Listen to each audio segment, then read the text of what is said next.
I'm here tonight to voice very grave concerns about my hometown, and as a senator from Western Australia, finding myself frequently on the other side of the country to represent a place that's about as far as you can get from this parliament while still remaining on the continent. I wanted to talk very briefly by way of opening about a place that, for me, exemplifies the principle of a place that's too precious to lose. The Belia wetland chain, as we know it these days, is a double chain of lakes running parallel with the coast on the Swan Coastal Plain. And it's an area that I spent a lot of my teenage years and into my 20s living very close to one of the largest lakes in the wetland chain. The lake that we know today is Bibra Lake, but for tens of thousands of years before that was known as Walyabut.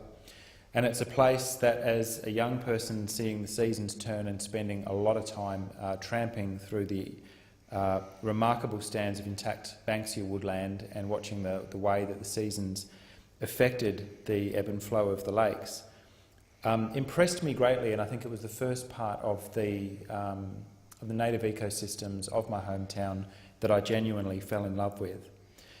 In former times, between Bibra Lake and what we now refer to as North Lake, was a very important campsite for the Nyungar people because, of course, this was a part of the traditional lands of the Whadjuk Nyungar people, people for whom sovereignty over that country to this day has never been ceded. That campsite formed a link and continuity with a trail that came up from the south, where the Biberman people for time immemorial had moved parallel with the coast into the area that later became the settled area of the establishment of Perth.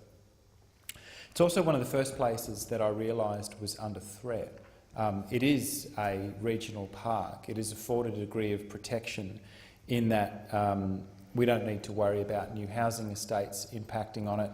And in a sense, the city has flowed around the wetland chain, leaving islands, in effect, of biodiversity amidst the city that swarms around it. And the southern growth corridor is an area of huge residential and industrial growth, rapidly increasing transport volumes, and it's a very important part of our growing city. And of course, the impacts on this spectacular wetland chain have been quite severe.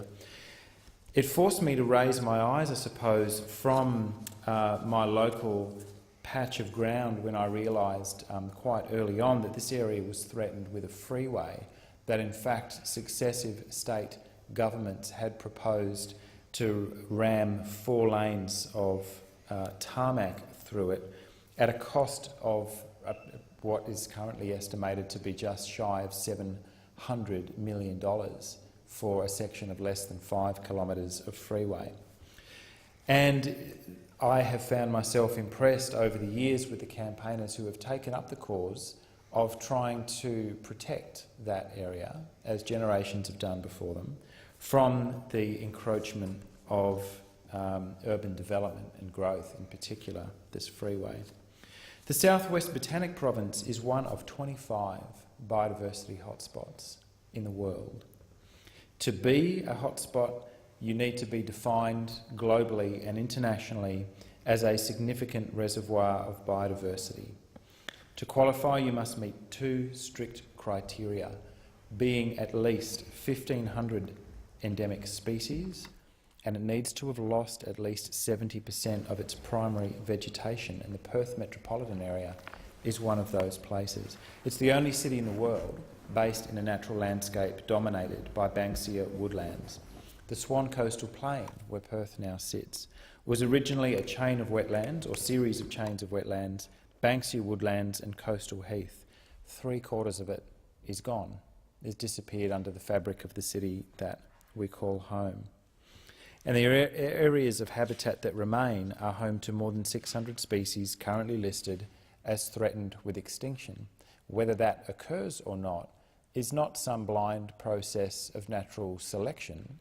Whether those extinctions and that cascade of disappearances of species and creatures that have lived there forever, effectively, as far as human timescales are concerned, is actually up to us.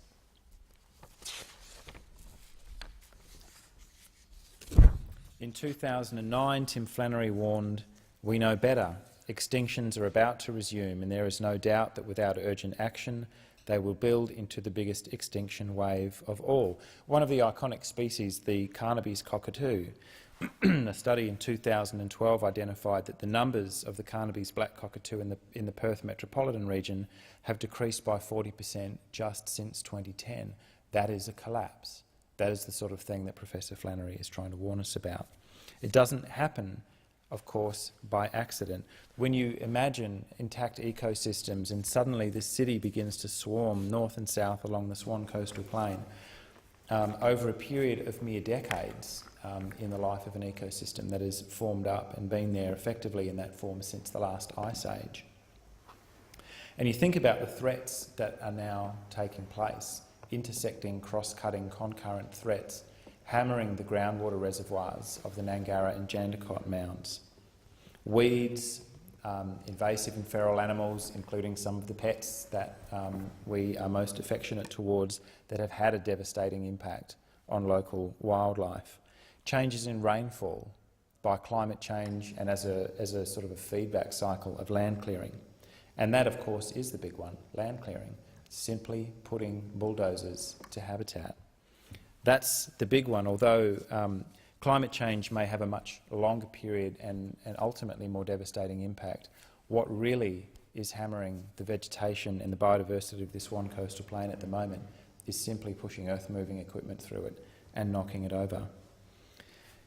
We launched an initiative in March in the late days of the state election called Perth Greenways, of which I'd like to speak a little bit more about. One of the things that did was identify the top 10 places under threat. I'll speak of some of those in a moment. But on paper, each of the places that we identified as most at threat has at least one formal type of so-called protection. They're named Bush Forever sites. Ironic. They're listed as conservation category wetlands. They're home to threatened species. They're listed, they're documented, and they're disappearing. In fact, these names and the categories that we put them in are a form of mocking of what we actually do to them once we've notified ourselves and documented the damage that we're about to do. In WA, it seems, developers, or some of them, because splits have opened up in the development community, and it's been very interesting to see. But those of them who are dubbed the sprawl merchants can put their finger virtually anywhere on a map and name the most outrageous and insane proposal that they like, and nothing appears to be standing in their way. Because in many of the places that are most seriously threatened on the Swan Coastal Plain are threatened by processes by which the state government itself is actually the proponent.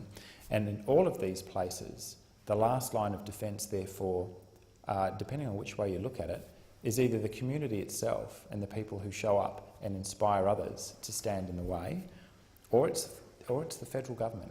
It's federal environmental law made in this chamber. We don't appear to be able to trust either of the old parties to protect these places.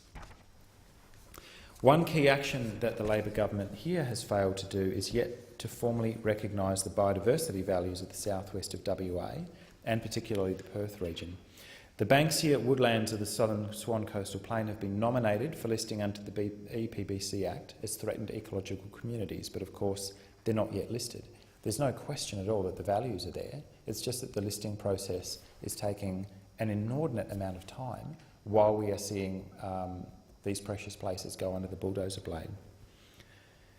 Like hundreds of other species and ecological communities waiting for assessment around the country, they're just languishing on this list, and we risk losing them to another list, the list of names of species that are extinct. So tonight I call on the federal government to urgently progress the assessment of Banksia woodlands under the Act and to formally recognise Perth and the southwest region of WA as a biodiversity hotspot and thereby provide some more support to manage it.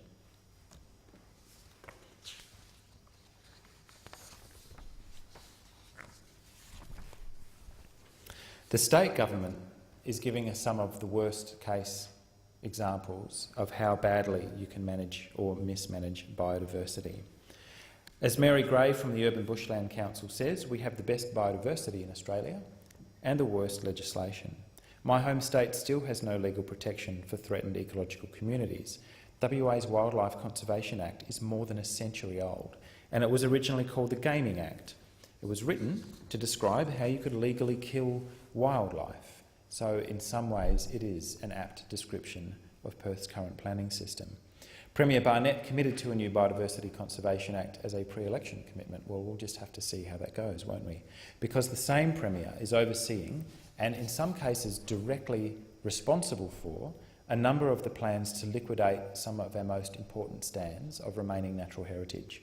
So these include the Belia wetlands, where I began, currently threatened by the Row 8 highway extension to nowhere, $700 million, 5 kilometres of tarmac, which will obliterate a number of important Aboriginal cultural sites and separate, in the most brutal fashion possible with tarmac, two lakes which constitute a bush forever site, that ironic name again.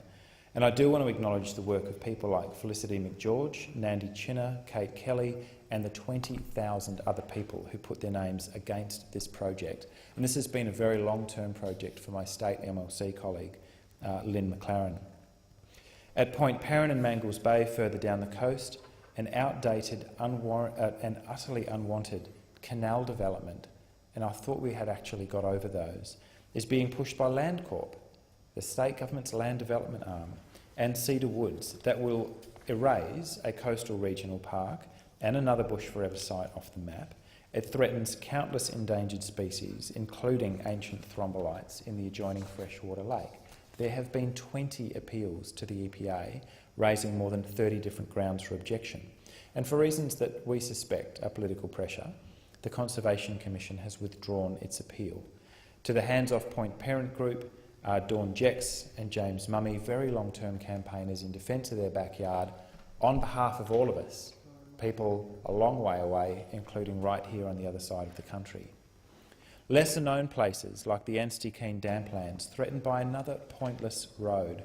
50 submissions have been received against it, and this will literally sever in half the largest remaining intact wetland vegetation on the eastern Swan coastal plain, with one of the richest areas of species in the region. The Friends of Forestdale group, including Rod Giblett and Bryony Fremlin, with a lot of assistance from my former state MLC colleague Alison Zamon MLC, standing up for places that perhaps nobody in this room could even point to on a map, and not many residents of Perth necessarily even know where they are, no less important for that.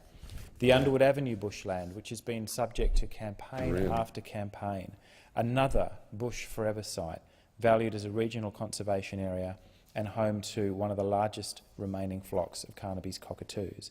The local community and beyond is opposed to the destruction, the pointless destruction of the Underwood Avenue bushland.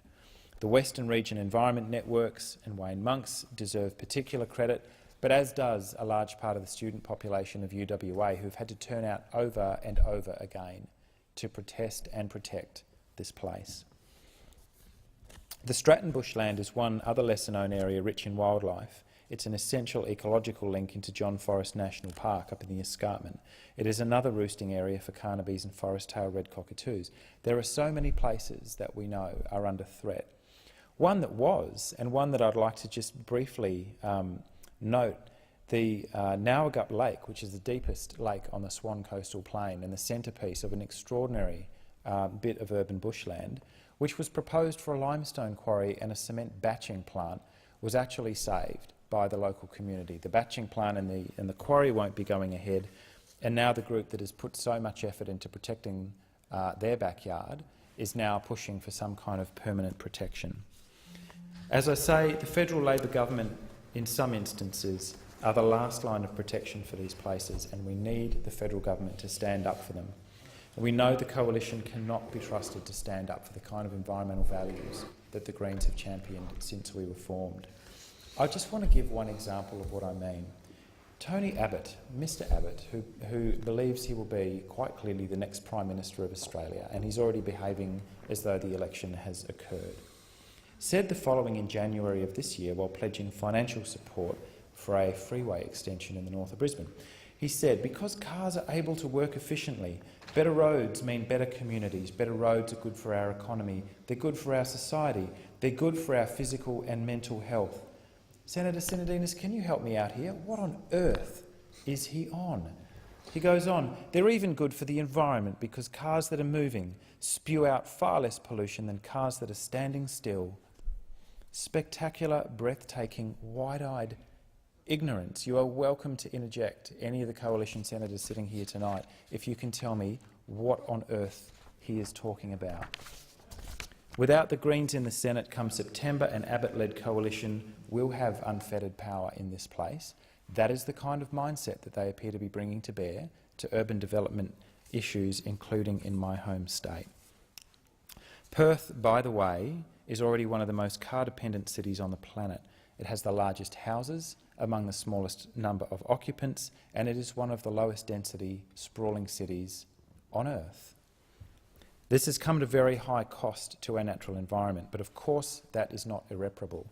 A number of studies that we have undertaken in the past couple of years, including the Perth Greenway study, to relink, remesh and heal some of the damage that we've done to the fabric and the underlying ecosystems of the Swan Coastal Plain. But this even depends on answering the question, well, what about urban growth? How are we to live? How should our cities grow and develop? And I am proud to work with the Property Council of Australia and the Australian Urban Design Research Centre on a study called Transforming Perth. And as I said, the developers in WA are not necessarily a bad lot, and in some cases they are turning away from the sprawl merchant methodology that just says you roll the urban carpet out no matter what the cost to biodiversity in that part of the world. And they are looking for new ways of doing things, and in some cases the developers and the development community are much further ahead than policymakers in either of the old parties, but particularly they are further ahead than some of the mentality demonstrated by Premier Barnett and his administration. The Transforming Perth study that we undertook with the Property Council and Audrac studied the potential for urban regeneration along just 7 of Perth's 18 future transit corridors, and it found the potential for 124,000 new dwellings at medium density. Not Hong Kong, 4 or 5 stories, public transport oriented, protecting urban bushland within Perth, protecting heritage and places of value to the local community. That would be Perth's entire density target in just 7 of the 18 public transport corridors that the state government have identified. That is a form of smart growth. It is a form of urban resilience that would serve us well even when the city ceases to grow, because nothing can grow forever. We would be talking about sustainable, beautifully designed townhouses lining vibrant high streets, buzzing with light rail, with activity, with people, and for every hectare, just by way of example, that you take up to what planners in planning notation is R160 or 160 dwellings per hectare, you save 16 hectares of urban bushland or farming and agricultural country on the edge of town. Perth no longer needs to expand in this way. I'd like to briefly acknowledge a really valuable WALGA project, the Perth Biodiversity Project, and the project manager there, Renata Zelenova, who introduced us to what would it look like if we got it right, if we relinked and remeshed, using an urban forest strategy, yards, verges, street plantings, and actually brought the population and the community of Perth back into a conversation about how we can be at home on the Swan Coastal Plain. And finally, our thanks of course go to the Urban Bushland Council, in particular Mary Gray, who isn't afraid to stand with the 70-odd community groups right across the area who stand up for urban bushland. Campaign after campaign, letter after letter, submission after submission, standing in front of equipment when you need to, when push comes to shove. We can't afford to adopt those sort of strategies of interventions for much longer. We need to be more systematic. We believe that some of the work we've done with our partners, whether they be property developers, conservationists, Aboriginal people, across the city, shows one of the ways forward that we can in fact live and make a good home for ourselves on the Swan Coastal Plain.